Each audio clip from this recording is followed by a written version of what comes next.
Olá, meu amigo, minha amiga, muito obrigado de verdade vocês estarem aqui no nosso Portal do José. É muito bacana ter um espaço onde é possível conectar tantas pessoas espalhadas pelo Brasil, pelo mundo, pessoas antenadas com a realidade brasileira e com as coisas que estão acontecendo no mundo.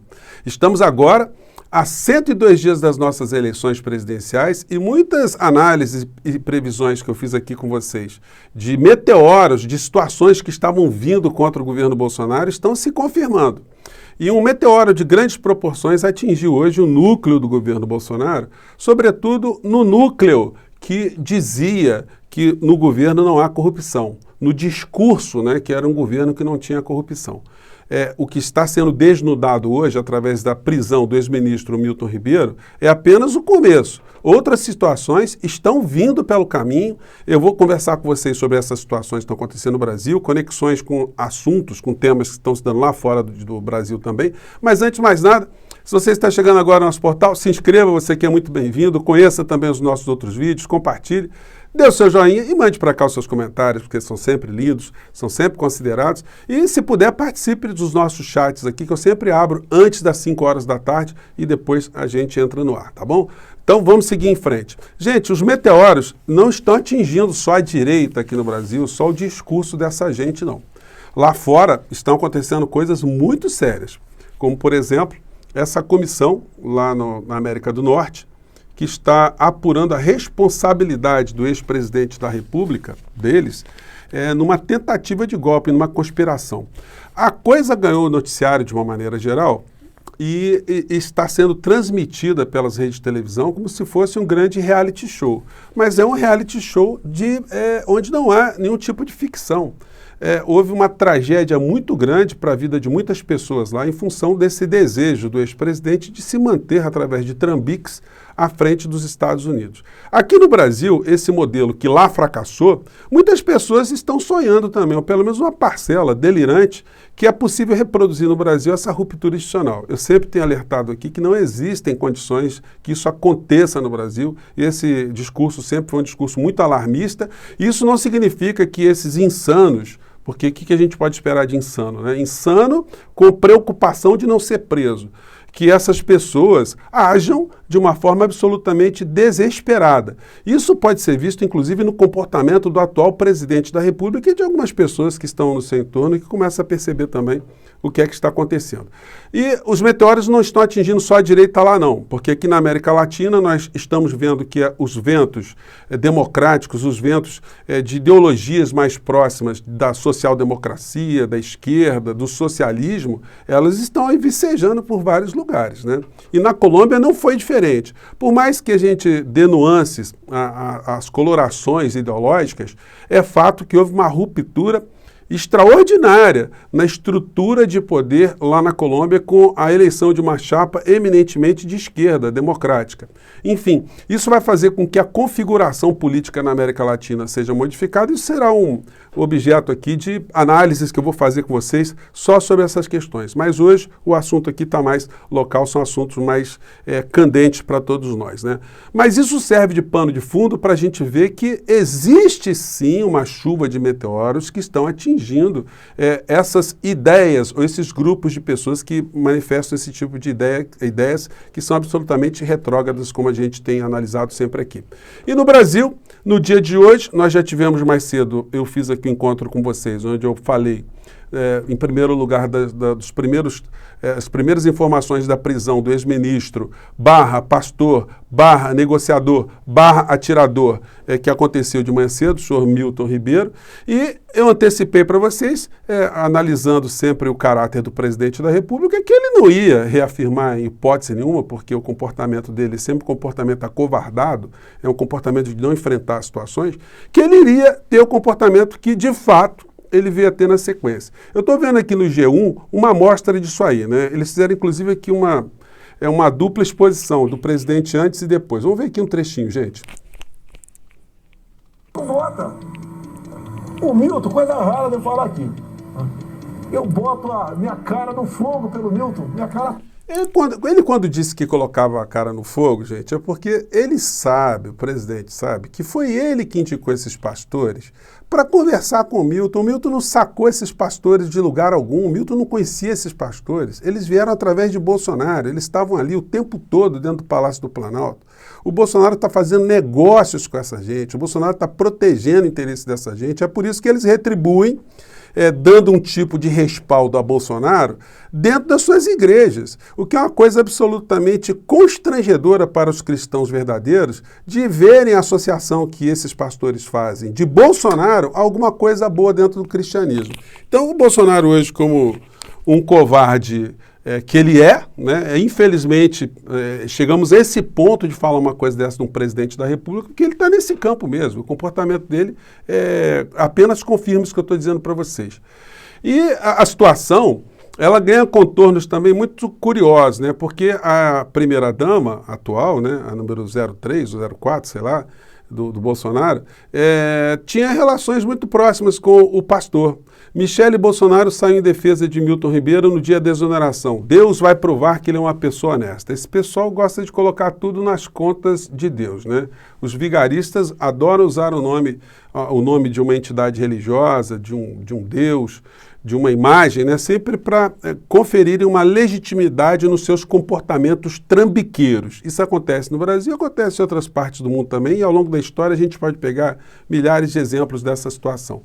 E o mentor espiritual, político, constitucional, o jurisconsulto do presidente da República, o senhor Malafaia, também se pronunciou, né? Afinal de contas, é um irmão, né? Irmão próximo ali, enfim. Malafaia admite corrupção no governo, mas tenta blindar Bolsonaro. Recebeu algo?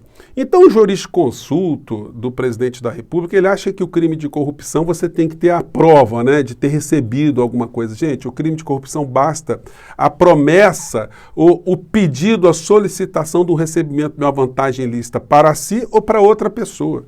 Será que o Milton Ribeiro estava recebendo esses pastores para articular algum tipo de trambique para benefício pessoal e recebeu essas figuras através do presidente da República? O presidente da República não tem nenhum tipo de participação nessa história, nenhum tipo de ganho político ou ganho eleitoral, ou até ganho material? Pois bem, isso tudo comprova o crime de corrupção passiva. E, no caso, pode ser até corrupção ativa também, depende do que a Polícia Federal irá levantar. Detalhe, né? O ex-ministro, ele já disse na Polícia Federal que era o Bolsonaro que mandava ele receber esses pastores, que ele não conhecia esses pastores. Vieram ali pelo gabinete do general Heleno, dos outros generais que estavam ali, que ficam ali cercando.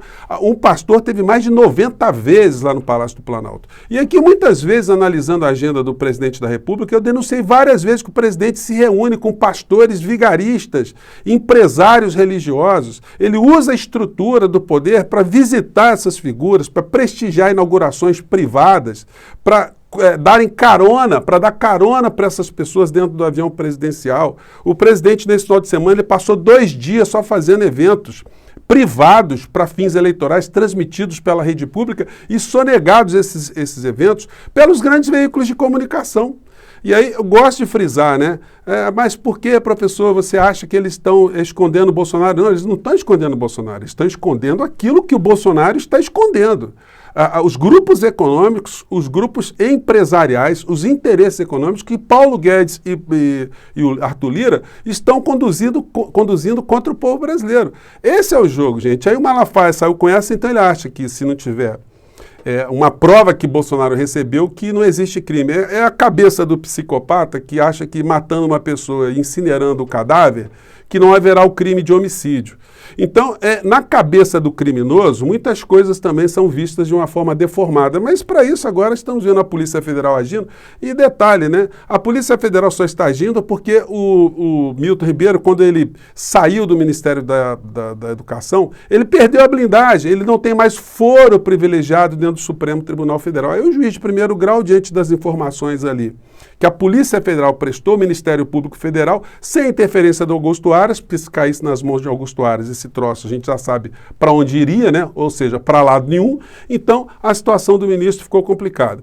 Se o tribunal lá de Brasília confirmar que tudo estava dentro da legalidade, ele vai ter sérios problemas. Ele pode ser condenado em segunda instância, enfim, a situação pode ser reforçada mais à frente, e aí nós vamos ter uma situação que muitos bolsonaristas não imaginavam, né? Alguém do centro do governo preso atrás das grades. Quem sabe ele esteja apenas abrindo ali as portas da cela para que outras pessoas venham no seu encalço. Aqui o artigo 317 do Código Penal, que diz que eu estou falando para vocês, né? O crime de corrupção passiva. Ele não significa que a pessoa corrupta ele receba só para ele pode estar fazendo alguma coisa para receber para terceiros, enfim. E o Van Traub, né? Que eu também coloquei no nosso vídeo mais cedo, atestando aquilo que nós já falamos o tempo todo, que o Bolsonaro é uma pessoa corrupta moralmente, eticamente, financeiramente, não é de hoje, infelizmente. Ele está dizendo, vão aparecer mais coisas, diz ex-ministro Abraham Van Traub. Então, pois bem, hoje na coluna da Cristina Serra, ela está reforçando aquilo que eu já chamei a atenção aqui também, né? A farra aérea de Nunes Marques. Uma deputada lá do Rio Grande do Norte, me fugiu o nome dela aqui, me desculpe, mas eu vou colocar na descrição, ela já fez uma representação junto à Procuradoria-Geral da República, o Ministério Público Federal, e o Senado Federal já está se movimentando para ouvir o ministro Nunes Marques de uma situação, gente, que não tem como ele dizer que não é crime, tá? Aquilo foi flagrante, já está documentado. Ele aí não só está sujeito a sofrer impeachment dentro do Supremo Tribunal Federal, com uma novidade aqui no Brasil, como também responder criminalmente pelo crime, delito de corrupção passiva. Não tem escapatória, gente. Pelo que eu li até agora, a situação dele está muito complicada. Infelizmente, os grandes veículos de comunicação não têm enfatizado isso para o povo brasileiro. Falei com vocês de outros meteoros que estão atingindo essa gente, muita coisa está acontecendo. Eu sublinhando mais uma vez aqui, o deputado Carlos Jordi, aquele que quebrou a placa com o nome da Marielle, ele fez uma insinuação achando que tinha imunidade parlamentar para agredir as pessoas, para atacar as pessoas, cometer crime contra a honra das pessoas, e foi condenado e já pagou indenização para o Felipe Neto. R$66 mil. E o Daniel Silveira, aquele que o Bolsonaro se jaquitou, né, que deu ali a graça para o Daniel Silveira, o Bolsonaro que disse mentirosamente que tinha feito um acordo com Alexandre de Moraes, enfim, está recebendo esse tipo de situação aqui. Moraes dá nova multa a Silveira e valor total de sanções chega a quase R$1 milhão. Gente, está complicada a situação para essa gente. E o Paulo Guedes, que eu tenho anunciado aqui, por onde anda, desapareceu, está falando mais de nada, só fala pelos cantos, está desaparecido e não apresenta-se, né, para enfrentar a situação da crise energética aqui no Brasil. Está escondidaço e apareceu com essa história aqui do voucher, né? Cadê aqui? Isso aqui está no jornal O Valor Econômico de hoje, articulando ali com os ladrões que o general Heleno disse, né, que era a base do governo, o Centrão. O general Heleno dividindo agora andar, né, com essa gente aí, dividindo palanques, dividindo cerimônias com os ladrões, que ele dizia que eram os seres lá do Centrão. Pois bem, Planalto e Congresso planejam um benefício para caminhoneiros. Está se pensando em dar um voucher de R$400 para os caminhoneiros. Gente, isso aí eu não estou vendo pelas redes, pelos contatos que eu tenho, nenhum tipo de situação que esteja aplacando a revolta dos caminhoneiros, a decepção dos caminhoneiros com a farsa que tem sido o governo Bolsonaro em relação às suas solicitações. Há 2 semanas atrás, o Bolsonaro tinha acenado com mais uma vigarice para o Brasil, para essas pessoas. Disse ele aqui, o Paulo Guedes, espero que nos próximos dias, resolva a questão dos combustíveis no tocante a impostos pelo Brasil. Ele já se mostrou favorável a isso, tem trabalhado para isso e espero que nos próximos dias, nessa semana mesmo, tenhamos uma boa notícia sobre o preço dos combustíveis no Brasil. Pois bem, a boa notícia foi que o diesel aumentou quase 15% e o diesel hoje está mais caro que a gasolina gasolina. Eu não vi nenhuma matéria nos grandes veículos de comunicação enfatizando essa situação inédita aqui no Brasil. Nós não vimos ainda entrevistas com os caminhoneiros, o que é que está acontecendo com as estradas, o que isso representa na economia do Brasil. Tudo isso para blindar não somente a figura do presidente da República, mas aquilo que o presidente da República está escondendo. É isso que eu gosto de chamar a atenção de vocês. Mas, gente, vou falar uma coisa para vocês. Aí a história do voucher do Paulo Guedes, né? Para enterrar MP das estatais, porque o Centrão está querendo simplesmente quebrar qualquer tipo de possibilidade das estatais brasileiras ficarem blindadas contra a sanha de políticos, porque eles querem agora, no final da festa, já que os meteoros estão caindo em vários pontos, vocês sabem, né? A gente deve imaginar, numa chuva de meteoros, os ratos, eles são muito ágeis, eles se escondem nos buracos que eles podem, sobretudo, que eles puderem, né? Sobretudo se eles puderem levar ali um pedaço de um queijo parmesão para se nutrirem durante um tempo, eles vão fazer isso. Então eles estão fazendo esse tipo de situação e estão tentando agora abocanhar o máximo que eles podem do governo moribundo de Bolsonaro, porque eles estão vendo que a vaca já foi para o brejo, né? A matéria diz, para enterrar MPs das estatais, Guedes defende voucher, caminhoneiro e ampliação do Vale Gás. O mesmo Guedes que tinha dito que ia dar o choque do gás barato aqui no Brasil. Então, gente, são meteoros ou não são meteoros que estão caindo na cabeça dessas pessoas? Vocês acham que existe a possibilidade daqui para os próximos 102 dias dessa gente fazer algum tipo de milagre, algum tipo de situação que esconda tudo isso que está acontecendo na nossa realidade? Nossa conta de luz vai vir mais barata no mês que vem, com esses aumentos todos estão vindo. O presidente da República está pensando em demitir o ministro das Minas e Energia, o presidente da Petrobras e da Eletrobras, melhor dizendo. Então nós estamos diante de grandes engodos e o povo vai dar a sua resposta no dia 2 de outubro e nós aqui vamos dar nossa contribuição para que esses debates fiquem cada vez mais eficazes, né? Que a gente possa elucidar cada vez mais aqui no Brasil essas histórias todas que estão acontecendo, para a gente até discutir propostas para salvar o nosso país, tá bom, gente? Eu fico por aqui, um grande abraço e vamos seguir em frente e vamos olhar os meteoros caindo na cabeça dessas pessoas, porque a gente está conseguindo ver que muitas coisas estão sendo modificadas aqui no Brasil. Até o próximo encontro, gente. Tchau.